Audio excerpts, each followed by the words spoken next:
Vámonos con los temas económicos y financieros. Ya está aquí Roberto Aguilar, mi querido Robert, buenos días. ¿Cómo estás, Mario? Muy buenos días. Fíjate que sigue siendo el tema el petróleo el día de ayer. Perdóname, de hoy y de ayer.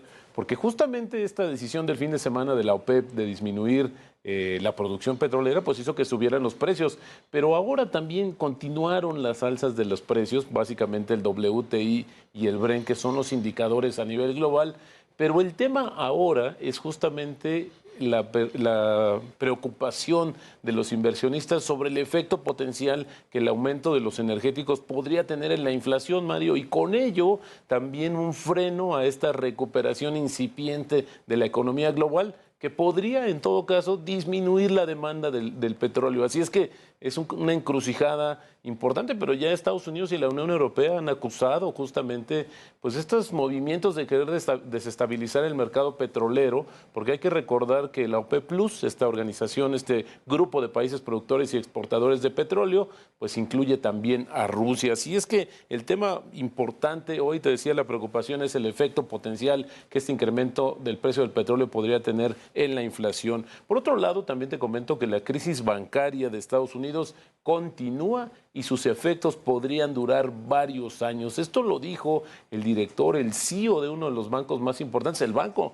estadounidense más grande del mundo, que es JP Morgan, y que bueno, pues también advirtió sobre esta situación. Y por el otro lado, las autoridades pues insisten que justamente se apagó o se ha ido disminuyendo la preocupación sobre el tema bancario en Estados Unidos. Y también te acordarás, Mario, que hubo una carta que se hizo pública donde Elon Musk y otros grandes empresarios y precursores justamente de todo el tema del desarrollo de la inteligencia artificial, pues estaban pidiendo una prórroga de 6 meses entre los avances para detener un poco esta situación de la competencia que hay entre compañías. Y bueno, pues la verdad es que sí, comentamos que era bastante iluso pensar que las mismas empresas, los competidores, iban a hacer una pausa. Y justamente hubo una entrevista que dio a la agencia Reuters Bill Gates, este empresario, pues ahora convertido totalmente en un filántropo, donde dice que la propuesta de detener el desarrollo justamente de la inteligencia artificial pues no va a resolver los retos que tenemos por delante.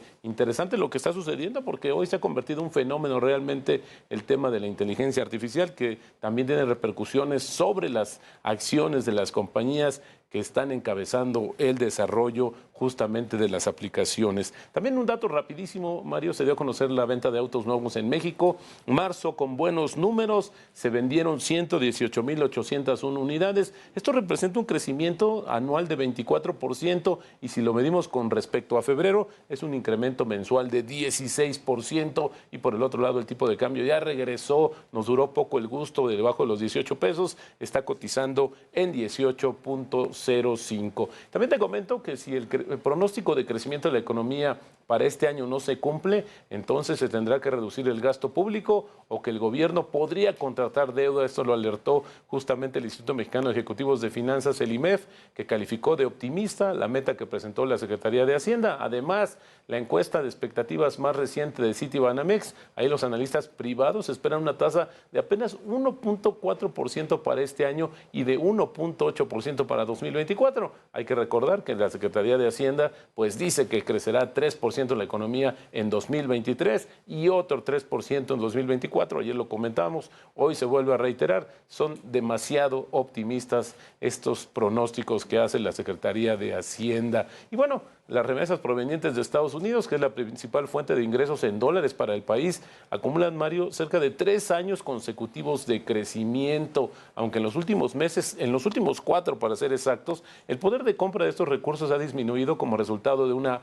alta inflación, que no cede por cierto, y la apreciación del tipo de cambio, que provoca que se paguen menos pesos por los mismos dólares que se reciben. En febrero, las remesas sumaron 4.348 millones de dólares, un aumento anual de 11%, aunque en el mismo periodo la pérdida de poder adquisitivo alcanzó 6% respecto a febrero del año pasado. Así, una consecuencia que tiene justamente este flujo tan importante que te decía. Las remesas hoy es la principal fuente de dólares para la economía mexicana, pero también repercute en esta situación, Mario. Las remesas que siguen al alza.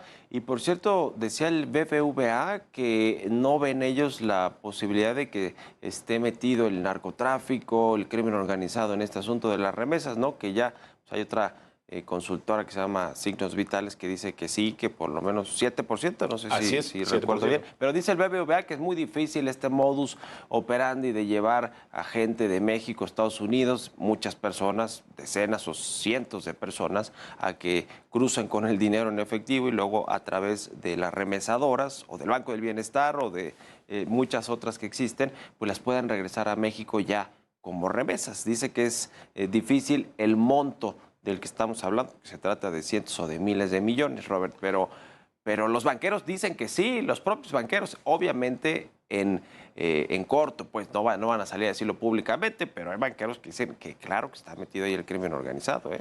Fíjate que ese reporte de BBVA que se presentó justamente el día de ayer cuestiona un poco sobre la periodicidad. Decía, ¿y por qué no antes se había detectado esta situación? Bueno, lo que también se puede responder es que el flujo de estos recursos provenientes del narcotráfico estaba buscando otras salidas para poder blanquearse. Entonces, creo que también coincide, porque también no es una situación... El Banco de México nos había dicho que era la parte de contabilidad, Mario, es decir, que ahora se medía mejor cuánto era el ingreso que venía a México vía remesas. Sin embargo, pues la verdad es que sí, son muchas voces las que afirman que hay algo de, pues no poco transparente en ese flujo tan importante, 55,000 millones de dólares que recibe México en remesas y por supuesto una parte que se calculaba entre 6 y 7%, que tienen un origen, digamos, desconocido, pero más ligado al lavado de dinero, Mario. Y además, pues no parece una coincidencia que después de que se revelaron posibles investigaciones a bancos en México, como el Banco del Bienestar, pues haya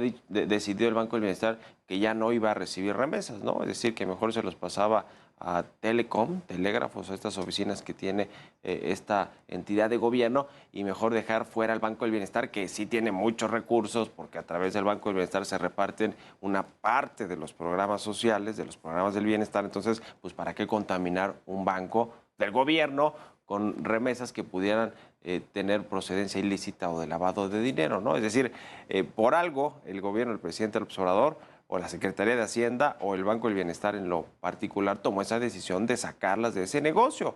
Y además, además hay reportajes, hay notas periodísticas, Robert, que indican que hay, por ejemplo, municipios en el estado de Sinaloa que no recibían remesas antes y que ahora reciben muchas remesas, como que qué coincidencia, ¿no? En fin, no sé si alguien le mandó al BBVA a hacer este análisis, alguien pues, que tiene intereses de que no, mejor ni se toque ese tema, ¿no? Que no se diga que hay lavado de dinero, o pues también se fueron muy por encimita los analistas del BBVA, que pues, deberían de leer las notas periodísticas, yo creo que para sus análisis también, Roberto. ¿Qué más traes, Roberto? Rápido. Bueno, BBVA es el principal banco que tiene una participación mayor en el tema de los bueno, pues de ahí las está, remesas, ahí ¿no? está, ¿no? Por eso Ese también le pone detrás. mucho hincapié a estos temas. Rápidamente, Mario, también conocidos como activos defensivos, los llamados valores refugio. Ahora estamos hablando mucho de esta volatilidad en los mercados y entendemos y constantemente escuchamos hablar de estos activos financieros, pero es una serie de activos, de opciones que están menos expuestas a la volatilidad de los mercados, sobre todo en momentos de crisis financieras.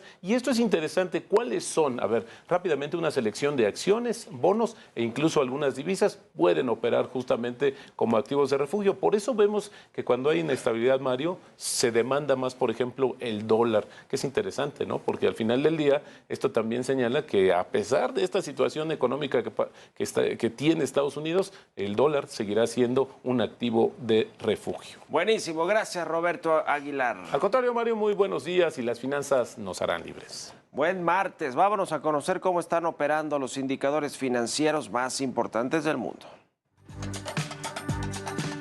Los precios del petróleo mantuvieron sus ganancias impulsados por los recortes de producción anunciados por la OPEP. Así, el Brent sumó 5.8% para venderse en los $84.53 por barril, mientras el crudo estadounidense West Texas se cotizó en los $80.23, una alza del 6%. Por su parte, la mezcla mexicana de petróleo avanzó 11.76 para ubicarse en los $71.74 por barril.